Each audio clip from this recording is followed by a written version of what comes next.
तो पहले आपको बताऊं कि प्राइम मिनिस्टर नरेंद्र मोदी ने एक शानदार उपलब्धि अर्जित कर ली है। वैसे तो प्राइम मिनिस्टर नरेंद्र मोदी ने प्रधानमंत्री पद पर लगातार कार्यकाल के मामले में इंदिरा गांधी जी को पछाड़ दिया है, लेकिन गुजरात के चीफ मिनिस्टर के कार्यकाल को भी मिला दें तो मोदी, नरेंद्र मोदी सत्ता की अगुवाई करने के मामले में नंबर 1 है। तभी तो कहा जा रहा है भारत दमदार, मोदी शानदार, ना नेहरू ना इंदिरा, मोदी नंबर 1।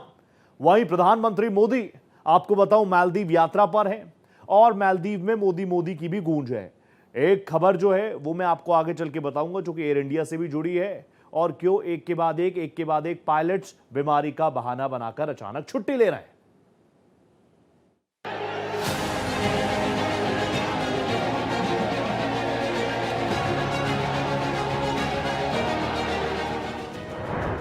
भारत दमदार, मोदी शानदार।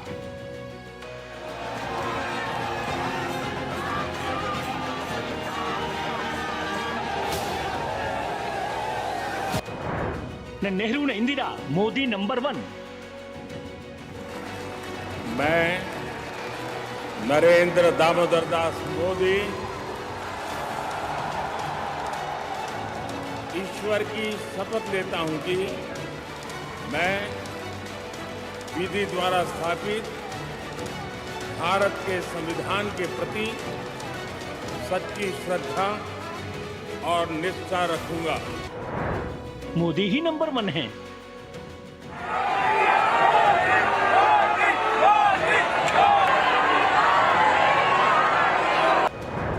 दुनिया में बज रहा भारत का डंका।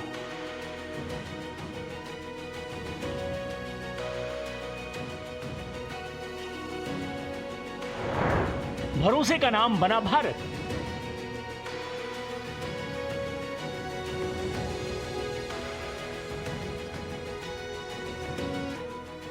शुक्रवार को पीएम मोदी ने एक और शानदार उपलब्धि हासिल कर ली है। पीएम मोदी ने इंदिरा गांधी के लगातार प्रधानमंत्री रहने के दूसरे स्थान के रिकॉर्ड को पीछे छोड़कर ये उपलब्धि अपने नाम कर ली है। जवाहरलाल नेहरू के बाद नरेंद्र मोदी भारत के सबसे लंबे समय तक लगातार प्रधानमंत्री रहने वाले पीएम बन गए हैं। लेकिन अगर पीएम मोदी के गुजरात के मुख्यमंत्रित्व काल को भी जोड़ दिया जाए तो पीएम मोदी नंबर 1 है। नरेंद्र मोदी ने 7 अक्टूबर 2001 से 22 मई 2014 तक गुजरात के मुख्यमंत्री रहे।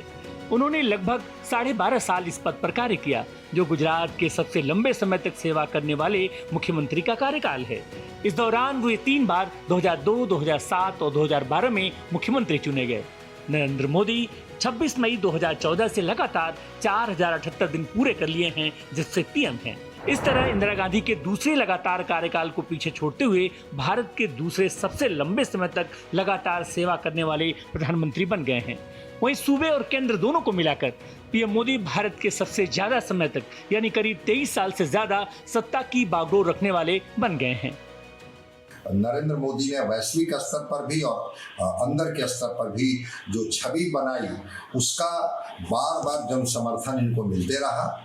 और संसदीय जीवन की बात की जाए तो बिल्कुल मैं इसका ये करता हूं कि अगर गुजरात के मुख्यमंत्री के तौर पर और देश के प्रधानमंत्री के तौर पर एक बड़ा कालखंड इन्होंने अपने जिम्मे इस देश का जिया है, मुख्यमंत्री के तौर पर भी और प्रधानमंत्री के तौर पर, बिल्कुल इस बात को लेकर के तो है ही ना कि देश इनके साथ खड़ा है, देश के मतदाता खड़े हैं, तभी तो बार बार इनकी पार्टी वो एक संयुक्त गठबंधन ही सही, एनडीए ही सही, लेकिन उस गठबंधन का नेतृत्व करने का मौका इन्हें गठबंधन दे रहा है। आजाद भारत के इतिहास में प्रधानमंत्री के रूप में दूसरा सबसे लंबा कार्यकाल पूरा करने वाले आदरणीय प्रधानमंत्री श्री नरेंद्र मोदी जी को, जो जन गण मन के नायक हैं, उनको मैं देवभूमि उत्तराखंड की जनता की ओर से बहुत बधाई देता हूं, शुभकामनाएं देता हूं।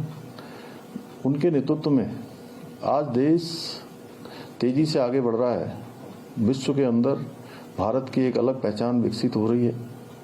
अंत्योदय को सिद्धांत को लेकर अंतिम छोर में खड़े हुए व्यक्ति तक विकास की धारा पहुंचाने का काम हुआ है। ये पीएम मोदी की काबिलियत है कि 2014 के बाद जब से सत्ता संभाली, जनता ने भरोसा दिखाया और 2024 में लगातार तीसरी बार देश के पीएम बने। जाहिर है मोदी नंबर 1 है। आज देश के माननीय प्रधानमंत्री जी को हृदय से अभिनंदन, स्वागत। इन्होंने इतिहास बनाए हैं और सारे रिकॉर्ड को तोड़ेंगे। इनके नेतृत्व में देश गौरवान्वित है, माँ भारती के संतान गौरवान्वित हैं और सारे माँ भारती के संतान आज विश्व में सम्मान पा रहा, देश का विकास हो रहा। हर व्यक्ति के मन में विश्वास है कि देश मेरा विकास कर रहा है, सुरक्षित है और आने वाला भविष्य बेहतर है। भारत की इकोनॉमी हो या कोरोना के वक्त वैक्सीन डिप्लोमेसी, देश प्रगति के शिखर पर लगातार चढ़ रहा है। पीएम मोदी की विदेश नीति की दुनिया लोहा मान रही है। भारत अब आंखें झुकाकर नहीं, आंखों में आंख डालकर बात करता है। चाहे वो विदेश के मोर्चे पर हो या देश की आंतरिक नीति हो, हर मोर्चे पर अगर नरेंद्र मोदी ने अपने को साबित किया तो मैं मानता हूं कि एक मजबूत प्रधानमंत्री देश को मिला है, जिसने विदेशी मोर्चे पर भी अपने को साबित किया और आंतरिक जो स्थितियां थी उसको लेकर के भी निर्णायक भूमिका में रहे। चाहे वो जम्मू कश्मीर का धारा 370 की बात हो, ट्रिपल तलाक की बात हो या जब पाकिस्तान के साथ युद्ध की बात हो तो उस स्थिति में निर्णय लेने की बात हो। जाहिर है सत्ता की बागडोर के मामले में पीएम मोदी ने पंडित नेहरू और इंदिरा गांधी को पीछे छोड़ दिया है। वहीं देश के विकास की बात करें तो भारत जल्द ही तीसरी अर्थव्यवस्था बनने के कगार पर है। पीएम मोदी 2047 तक भारत को विकसित राष्ट्र बनाने की संकल्पना पर जोर दे रहे हैं। Bureau report, Bharat express.